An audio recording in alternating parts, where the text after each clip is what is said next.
What is going on, you guys? It's your boy Average Bob, and in today's video, we're going to do a Week 1 breakdown for the Giants-Cowboys game coming up this Sunday night. But first and foremost, we're back. It's football season. We're here. We've done our fantasy drafts. Game 1 tomorrow night. We've made it. Even though it doesn't really feel like fall weather outside here yet in New York, it's going to come in a couple of weeks. But football's here. We're back, baby. We are back, baby. We are fucking back! So in this Week 1 matchup, the Giants are 3-point underdogs at home, plus 145 on the money line. So getting started with the previous meetings. Last year, the Giants lost twice to the Cowboys, including a home game loss to backup Cooper Rush. Pretty embarrassing. In the last 10 games versus the Cowboys are 9-1, with the lone loss coming in 2021 with the Cowboys starting Andy Dalton at the time. But again, the future is going to be different coming up this Sunday night as we have second-year coach Brian Daboll, reigning coach of the year, versus Mike McCarthy. One huge matchup that I want to discuss in this video is the Giants offensive line versus the Cowboys front seven. And then after that, I'll go vice versa, talk about the Cowboys offensive line versus the Giants front seven. But to get started, the Giants offensive line is obviously going to have their work cut out for them. Last year in the first meeting between the Giants and the Cowboys, DeMarcus Lawrence had 3 sacks. And then in the second meeting, Micah Parsons had 2 sacks. I'm not going to call him Micah Parsons because all you Cowboys fans freaked out last year when I did it. So I'll call him Micah. I'll give him the respect that he deserves, but you guys, I'm not giving him respect at all. And why it's important to touch on the great pass rush of the Cowboys is because Giants had a rookie right tackle last year in Evan Neal. Last year, per Jordan Renan from ESPN, Evan Neal was ranked 58th out of 64 qualifying tackles last season with a 81.1% pass block win rate, which is pretty abysmal for that standard. So he's going to have to be significantly better this year. Obviously, he saw a lot of great D linemen last year, but again, Week 1, he's going to have a tough matchup versus DeMarcus Lawrence and Micah Parsons, and that's going to be a focal point. I think the Giants are going to need to game plan against this and have a chip in Saquon coming out of the backfield on pass plays, or even keeping in Darren Waller or Daniel Bellinger for a quick second before they release on their routes. If they don't do this, the Cowboys will easily rack up sacks like they did in both games last year. So I would look for the Giants to game plan definitely against this.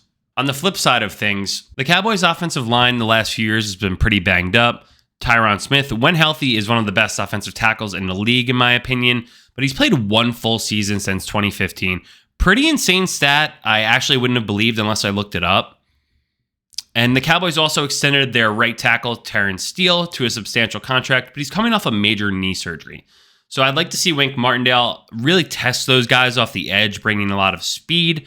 Also, Kayvon Thibodeau and Azeez Ojulari with the Wink Martindale defense will have to bring pressure across the board, try to make Dak move as much as possible in the pocket, because obviously Dak isn't as mobile as he used to be. He's getting a little bit older. He's had some lower body injuries. So I want to get him moving or try to make him move as much as he can in the pocket. Another key matchup is the Cowboys wide receivers, CeeDee Lamb and new acquisition Brandon Cooks. Michael Gallup, he's been there for a few years now, but he hasn't really done much recently. Kind of had a down year last year.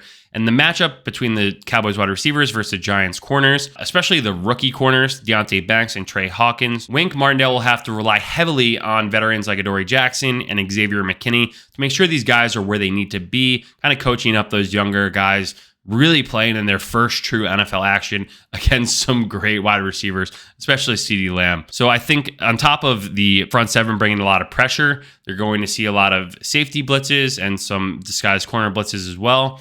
And with that, just cannot have any of the rookie cornerbacks get torched over the top to break a big play there, especially, obviously Brandon Cooks is very speedy, and that's what he's been historically known for. So let's see if he still has it at this point in his career. But if he does, that could be an exploitation, especially if there's one-to-one press coverage and the Giants bring some pressure.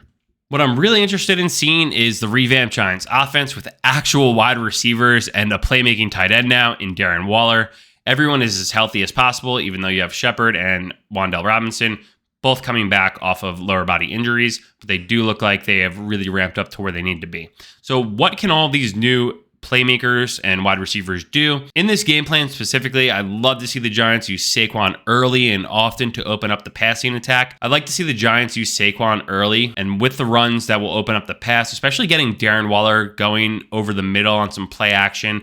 I don't think the Cowboys linebackers are all too skilled in coverage, so I would like to see if there is Darren Waller covered by a linebacker, I'd love to see us exploit that matchup. Mike Kafka's offense last year moved a lot of people around in motion, and that was an offense that lacked a lot of playmakers, except for really Saquon and Danny Dimes when he used his legs. So I'm interested to really see who will step up out of this bunch, because they're all going to have a chance to make a major impact, all the way from Isaiah Hodgins playing in his first full season with the Giants to newly acquired Darren Waller and Paris Campbell.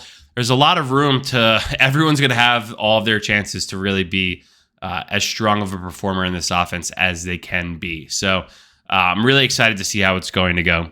My prediction on this game, 24-17 Giants. We're looking at the history of this matchup, the Giants being 1-9 versus the Cowboys in their last 10. Something is going to break here, and I think what it's going to come down to is the new Giants playmakers. People are going to step up. On top of that, you have a healthy Daniel Jones and Saquon really looking to get after it. And also, second-year coach for the Giants, Brian Daboll, reigning coach of the year for a good reason. He's going to completely outcoach Mike McCarthy in this game, who Mike McCarthy, all of these games when you watch the Giants play the Cowboys or just watch the Cowboys play in general, Mike McCarthy's just standing there on the sidelines like he kind of makes mind-blowing decisions at times, and I think you're going to see one come at a critical point in this game. Mike McCarthy's just going to do Mike McCarthy things. Anyway, thank you guys for watching. Hope you guys enjoyed the video, and we'll see you next week when we do a recap of the game. Let's go, Giants. I'm back in the New York Blues.